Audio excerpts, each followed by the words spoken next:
Hi friends, welcome back to our channel. Friends, మనకైతే 2024 group 2 exam అనేది December 15-16 తారీఖులు 2 రోజులు జరిగింది. 4 పేపర్లో 600 మార్కులు.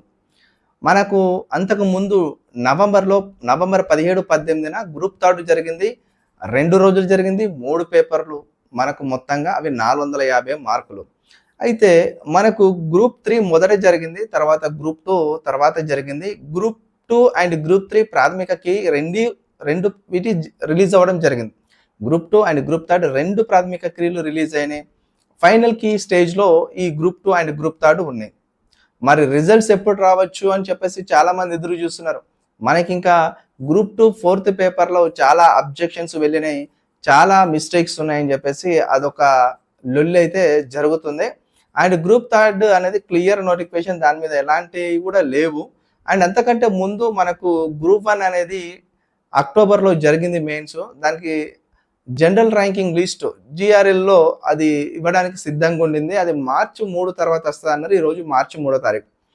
ఓకే, ఈ విషయాన్ని పక్కన పెడితే మనకు గ్రూప్ 2 గ్రూప్ 3 అనేది మనకు ఫైనల్ కీ రావాలి. ఫైనల్ కీ వచ్చిన ఒక 2-3 డేస్లోనే మనకు జనరల్ ర్యాంకింగ్ లిస్ట్ వస్తుంది. ఆ జనరల్ ర్యాంకింగ్ లిస్ట్ వచ్చినాయంటే టోటల్గా అందరి భవిష్యత్తు, అందరి భవితవ్యం ఏందో తెలిసిపోతుంది.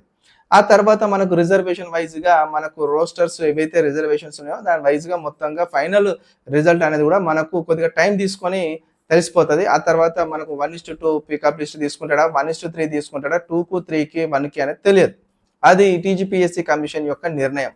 వాళ్ళు ఎలా తీసుకుంటారో ఆ తర్వాత మనకు తెలిసిపోతుంది. Okay, no problem. ఏదేమైనా మరి గ్రూప్ 2 గ్రూప్ 3 సంబంధించిన విషయంలో మనకి ఈరోజు గ్రూప్ 2కి సంబంధించిన ప్రధానమైన ఒక విషయం ఏంటంటే, మనకు బీసీ సంక్షేమ జాతీయ అధ్యక్షుడు ఎవరైతే ఆర్ కృష్ణయ్య ఉన్నారో వారు నిన్న ఒక సీఎం గారికి ఒక బహిరంగ లేఖ రాసినారు. సీఎంకి ఏమని అంటే, ఇప్పుడు గ్రూప్ 2 అనేది 783 పోస్టులతో మీరు ఎగ్జామ్ పెట్టినారు.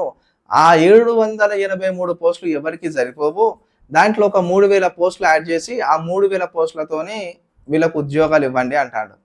ఈ వార్త చూసిన చాలా మంది మిత్రులు నాకు ఫోన్ కాల్స్ చేసినారు, వాట్సాప్ మెసేజ్ చేసి, ఈ ఆర్ కృష్ణయ్య ఈ విధంగా స్టేట్మెంట్ ఇచ్చిండన్న, మరి ఇప్పుడు ఉన్న 783 పోస్టులకు ఇంకా అదనంగా కలిపి రిజల్ట్స్ ఇవ్వమంటున్నాడు అంటున్నాడు.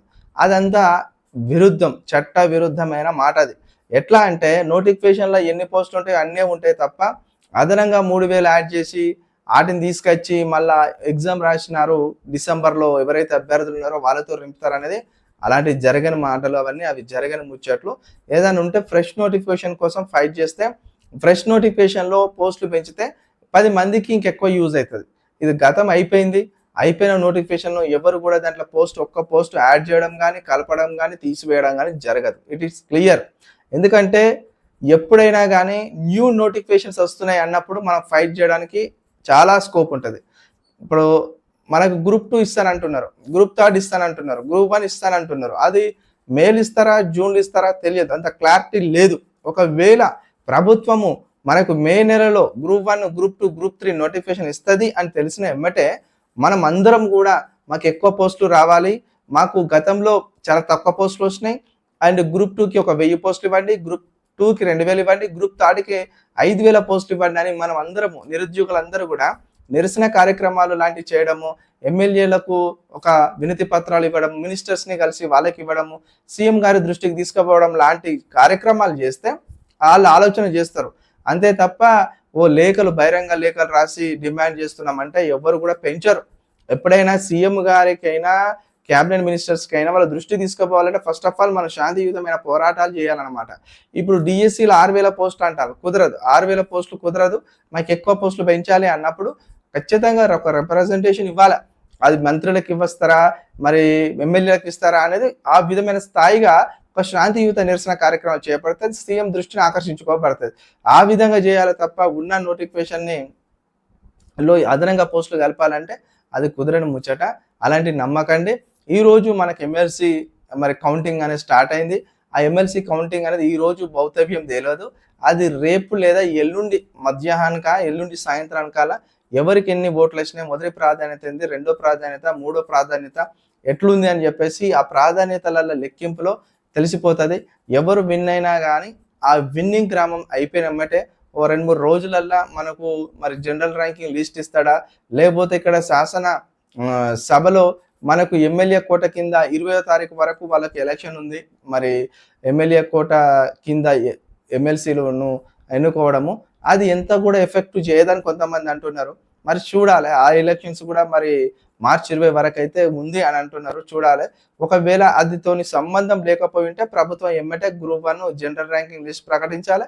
అదే విధంగా మన గ్రూప్ 2 అండ్ గ్రూప్ 3 ఫైనల్‌గా కీ ఇస్తే అయిపోతది. ఇదంతా కూడా మరి ఎన్ని రోజుల టైం తీసుకుంటుందో అర్థమవుతలేదు. ఒక విధంగా చెప్పాలంటేనేమో మీకు ఏప్రిల్ వరకు ఫస్ట్ వీక్ వరకు మొత్తం రిజల్ట్ వచ్చేస్తాయని చెప్పేసి గతంగా ఫిబ్రవరిలో చాలా పేపర్‌లల్ల స్టేట్మెంట్లు చూసినాం. నేను అప్పుడే చెప్పిన అది ఏప్రిల్ కావచ్చు, మే కావచ్చు, జూన్ కావచ్చు, జూలై కావచ్చు అని చెప్పిన. ఎందుకంటే ప్రిపరేషన్ అయ్యే ఆస్పిరెంట్స్ ఎవరున్నా మీరు ఓపికతో ఉండాలి. ఎప్పుడైనా కాంపిటీటివ్ ఫీల్డ్‌లోకి వస్తున్నామంటే మీరు ఒక సంవత్సరంన్నర త్యాగం చేసుకోవాలని ప్రతిసారి నేను చెప్పే విషయం అదే. కాబట్టి మళ్ళీ నేను చెప్పేది ఏంటంటే 100% మిత్రులారా, మీరు ఈ గ్రూప్ 1 గ్రూప్ 3 ఇవి ఉన్నాయి కదా, ఇవన్నీ కూడా ఏప్రిల్లో కంప్లీట్ అయిపోతాయి. మేము హ్యాపీగా పోయి నియామక పత్రాలు రేవంత్ రెడ్డి చేతుల మీదకి అందుకొని పోయి కూర్చుని జాబ్ చేసుకుంటాం అనుకుంటే కుదరదు. అంత తొందరగా అయ్యే పని అయితే కాదు. ఇది మే కావచ్చు, జూన్ కావచ్చు, జూలై కూడా కావచ్చు. కానీ నేనేం చెప్తున్నానంటే ఓపికతో ఉండండి. ఎవరైతే మెరిట్లో ఉండి మంచి మార్కులు వస్తున్నాయి గ్రూప్ 2లో అనుకుంటున్నారో, కొంతమంది 400 వచ్చినాయి అంటారు, కొంతమంది 425 అంటున్నారు, కొంతమంది 415 అంటున్నారు, 385 ఓపెన్ కట్ ఆఫ్ అంటున్నారు. మొన్నటి వరకు కట్ ఆఫ్లే పెరగలే. మొన్నటి వరకు 370 అనుకున్నాం, ఇప్పుడు 384, 385 అని చెప్తూ ఉన్నారు. ఏదేమైనా ఏది చెప్పినా కానీ మీరు భయపడకండి. ఎవరి జోన్లో ఎక్కువ పోస్టులే లేవు. ఎవరికి 384, 85 వచ్చినా ఉద్యోగం వస్తుందా తెలియని పరిస్థితి ఉన్నది ఇప్పుడు. ఎందుకనంటే పోస్టులు తక్కువ, కాంపిటీషన్ ఎక్కువ.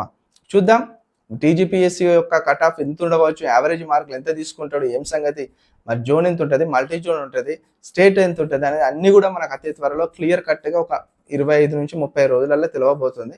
మీరు ఏం కూడా దాని మీద టెన్షన్ పడకండి. బాగా రాసిన వాళ్ళు మీ కాన్ఫిడెన్స్ లెవెల్స్ని తగ్గించుకోకండి, టెన్షన్గా పడకండి, కూల్గా ఉండండి. ఎందుకనంటే మళ్ళీ ఒక గ్రూప్ 2 వస్తుంది, మళ్ళీ ఒక గ్రూప్ 3 వస్తుంది, మళ్ళీ గ్రూప్ 1 మీ ముందట ఉంది. ఒకవేళ మీకు తక్కువ మార్కులతో అటు ఇటు ఏదేమైనా మళ్ళీ పుస్తకాలు మీరు ప్రీవియస్ చదివిన నాలెడ్జ్ ఉంటుంది, మళ్ళీ మీ దగ్గర మెటీరియల్ ఉంటుంది, వాటితో పాటు ముందుకు సాగిపోండి. ఎందుకంటే ఒక ఉద్యోగం రాకపోయినంత మాత్రాన అంత నిరాశ నిస్పృహలోకి వెళ్ళి కుంగుబాటులోకి వెళ్ళి డిప్రెషన్లోకి వెళ్ళకండి. ఎందుకంటే మళ్ళీ మీ ముందుంది. ఒకసారి గ్రూప్ 2 పడితే అది ఎగ్జామ్ అయిపోయిన తర్వాత రిజల్ట్ వచ్చిన తర్వాత అయ్యో మళ్ళీ ఎప్పుడు వస్తుందో, ఏజ్ లాస్ అయిపోతుంది, మాకు ఈ అవకాశం లేదని బాధపడే వాళ్ళు చాలా మంది ఉన్నాయి. ఈ రోజున అలాంటి అవకాశం లేదు. ఎందుకంటే ఇప్పుడు మళ్ళీ ఏమంటే మనకు గ్రూప్ 2 ఉంది, గ్రూప్ 3 ఉంది, గ్రూప్ 1 ఉంది. కాబట్టి ఈ లాస్ట్ అవకాశంగా చదవండి ఇప్పుడు వచ్చే నోటిఫికేషన్స్కి. అట్లా చదివితేనే మీరు ఖచ్చితంగా సక్సెస్ సాధిస్తారు. వీడియో నచ్చినట్టయితే లైక్ చేయండి, కామెంట్ చేయండి, సబ్స్క్రైబ్ చేయడం మాత్రం మర్చిపోండి.